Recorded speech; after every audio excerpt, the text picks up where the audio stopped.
Assalamualaikum warahmatullahi wabarakatuh.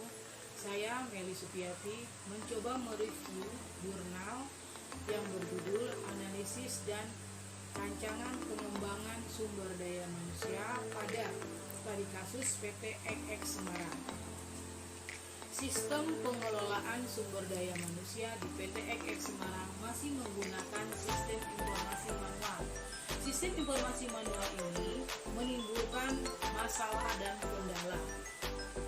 Untuk mengatasi masalah dan kendala ini dalam pengelolaan sumber daya manusia, maka dilakukan sistem informasi pengelolaan sumber daya manusia berbasis komputer yang diharapkan bisa lebih baik dalam pengelolaan sumber daya manusia dibanding dengan menggunakan sistem manual.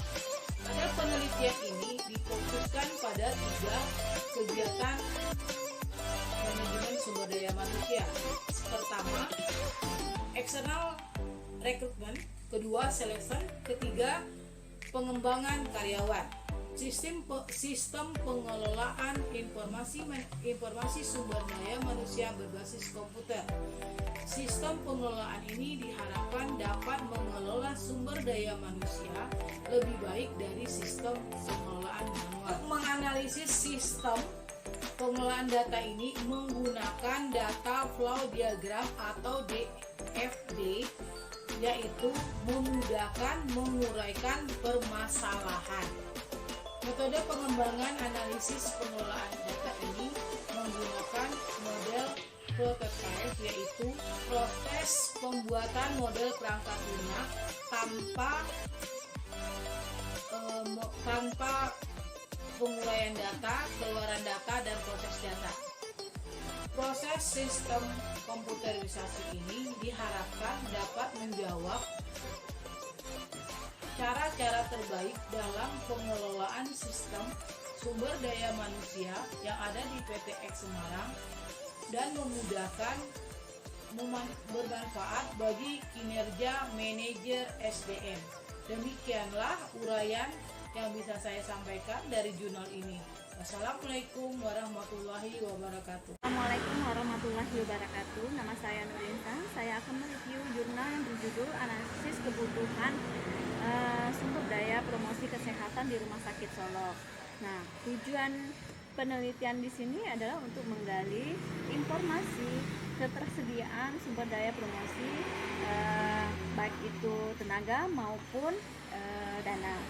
Dan metode yang digunakan di sini adalah metode kuantitatif, di mana langkah-langkahnya pertama untuk kita menanyakan langsung ke direktur rumah sakit, terus juga ke kasih pelayanan, kasih kepegawaian, dan instansi-instansi ke masing-masing ruangan, dan juga sama petugas di polikliniknya. Semua data kita satuin dan kita rekam akan menghasilkan data yang akurat. Di sini juga kita mendapatkan hasil penelitian ini. Dilihat dari jurnal ini, yang pertama hasilnya kurangnya petugas promosi kesehatan. Nah, petugas promosi kesehatan di sini hanya ada 1 orang dan dibantu 2 orang dari S1 sarjana agama. Yang kedua, itu sebagian petugas belum mempunyai kesadaran, pemahaman. Ya, karena di sini petugas-petugas di rumah sakitnya belum mengetahui belum pernah di training ataupun di mengikuti pelatihan. Seharusnya mereka harus dilatih, walaupun dia tidak itu, tapi dia kan pelayanan, namanya pelayanan harus melayani dan memberikan penyuluhan ke pasien-pasien. Nah, yang ketiga ini tenaga yang ada itu tidak sesuai dengan latar pendidikannya. Seharusnya yang dibutuhkan promosi kesehatan, tetapi yang ada itu S1 agama. Jadi beda antara S1 promosi sebagai saran aja untuk rumah sakit Solok ini ya harus membuka lagi dan menambah tenaga promosi kesehatannya agar pihak rumah sakit tujuannya akan bisa tercapai dan hasilnya bisa maksimal. Terima kasih, itu aja saran saya. Assalamualaikum warahmatullahi wabarakatuh. Bismillahirrahmanirrahim. Assalamualaikum warahmatullahi wabarakatuh. Perkenalkan, terlebih dahulu saya adalah Puri Noviarti, mahasiswa Prodi MM Universitas Ibnu Khaldun Bogor, yang akan menyampaikan tugas kelompok analisis kebutuhan sumber daya manusia. Pada masa sekarang ini, perubahan yang terjadi dengan cepat dalam segala aspek kehidupan sebagai dampak globalisasi memaksa organisasi pemerintah untuk mempersiapkan diri dalam kehidupan global yang penuh tantangan.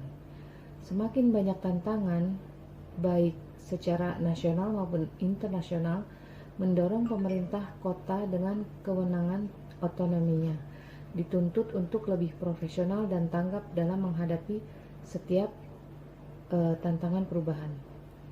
Antisipasi terhadap perubahan hendaknya dilakukan oleh semua pihak melalui pembenahan di semua sektor secara simultan yang berkesinambungan dan terintegrasi satu dengan yang lain. Sehubungan dengan hal tersebut, maka tuntutan layanan masyarakat khususnya di daerah semakin meningkat tajam baik dalam kuantitas maupun kualitas pelayanan kepada masyarakat yang didapat dari Widodo tahun 2004. Sebagaimana diketahui, masyarakat saat ini selalu menuntut adanya transparansi atas kinerja pemerintah serta berbagai kebijakan yang dilakukan sebagai upaya untuk menjawab semua tuntutan masyarakat tersebut. Pemerintah telah menetapkan Undang-Undang Nomor 29 Tahun 1999 tentang pertanggungjawaban instansi pemerintah yang didasarkan kepada ukuran efisien, efektif, dan ekonomis. Menurut Sudiatna tahun 2006, peningkatan kualitas penyelenggaraan pelayanan publik merupakan salah satu komitmen pemerintah Indonesia yang harus dicapai untuk membangun kepercayaan masyarakat kepada pemerintah, baik di tingkat pusat maupun tingkat daerah. Penyelenggaraan pembangunan akan tercapai dengan peningkatan kualitas pelayanan publik, terutama pelayanan dasar yang langsung dirasakan oleh masyarakat dalam memenuhi kebutuhan hidupnya.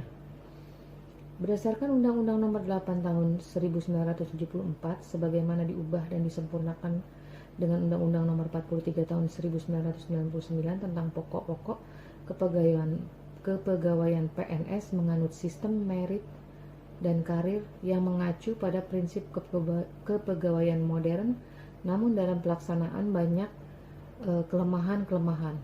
Untuk itu perlu penyatuan visi dan strategi dalam pembinaan sumber daya manusia di jajaran aparatur negara yang meliputi perencanaan yang mengacu pada prinsip-prinsip manajemen modern dari rekrutmen sampai dengan pensiun. Di masa datang, semua instansi pemerintah dituntut profesional dalam memberikan pelayanan kepada masyarakat. Untuk memenuhi tuntutan tersebut, diperlukan sumber daya manusia yang berkualitas. Untuk mendapatkan pegawai seperti yang diharapkan, maka dalam perencanaan sumber daya manusia untuk mengisi lowongan jabatan yang ada harus mengacu pada perencanaan sumber daya manusia yang mantap. Assalamualaikum warahmatullahi wabarakatuh. Perkenalkan, nama saya Isbaya dari kelompok 2 mata kuliah manajemen sumber daya manusia, akan menyampaikan hasil review jurnal yang berjudul Analisis Kebutuhan Sumber Daya Manusia Reka Medis di Unit Tiling Rumah Sakit Permata Bunda. Jurnal ini saya ambil dari Jurnal Reka Medis dan Informasi Kesehatan volume 2 nomor 1 bulan Maret tahun 2019 yang ditulis oleh Rizky Fadila. Penelitiannya dilakukan di ruang piling. Latar belakang dari penelitian ini adalah meningkatnya jumlah pasien mengakibatkan petugas di bagian filling rekam medis bekerja lebih lama dan menunda pekerjaan hingga esok hari. Terjadi penumpukan dokumen di ruang rekam medis yang belum dimasukkan ke rak. Tujuan dari penelitian ini untuk mengetahui beban kerja dari tenaga rekam medis yang ada di sana yang berjumlah 4 orang. Penelitian dilakukan dengan melakukan observasi langsung di lapangan selama 10 hari dengan melakukan wawancara, pengamatan, dan penghitungan jam kerja. Peneliti melakukan observasi langsung di ruang rekam medis, melakukan wawancara kepada semua pegawai yang berjumlah 4 orang. Pengamatan dilakukan selama 10 menit selama 10 hari dengan mencatat aktivitas produktif, non-produktif, dan aktivitas pribadi. Penghitungan kebutuhan tenaga menggunakan metode WISN atau Workload Indicator of Staffing Need.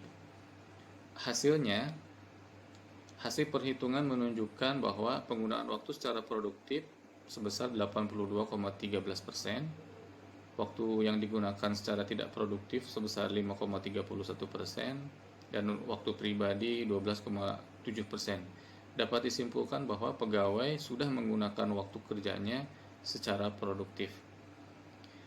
Hasil penghitungan untuk kebutuhan tenaga kerja berdasarkan beban kerja dengan metode WISN diperoleh hasil 5,8 atau dibulatkan menjadi 6 orang.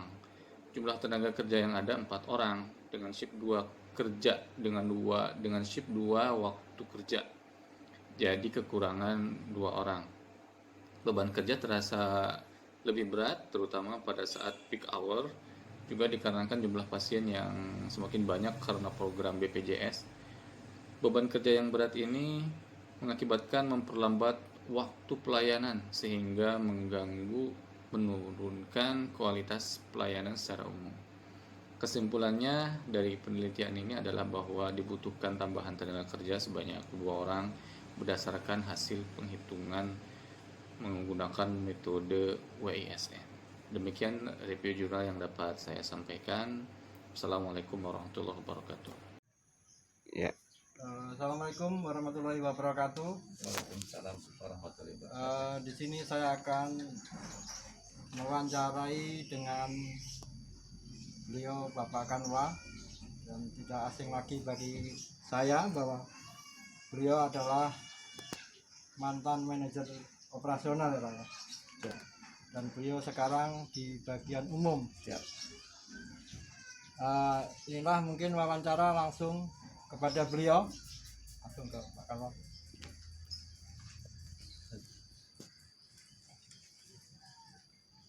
Langsung Pak. Siap. Sejarah berdirinya restoran Guri 7 Pak. Baik, Monggo dijawab Pak. terima kasih banyak.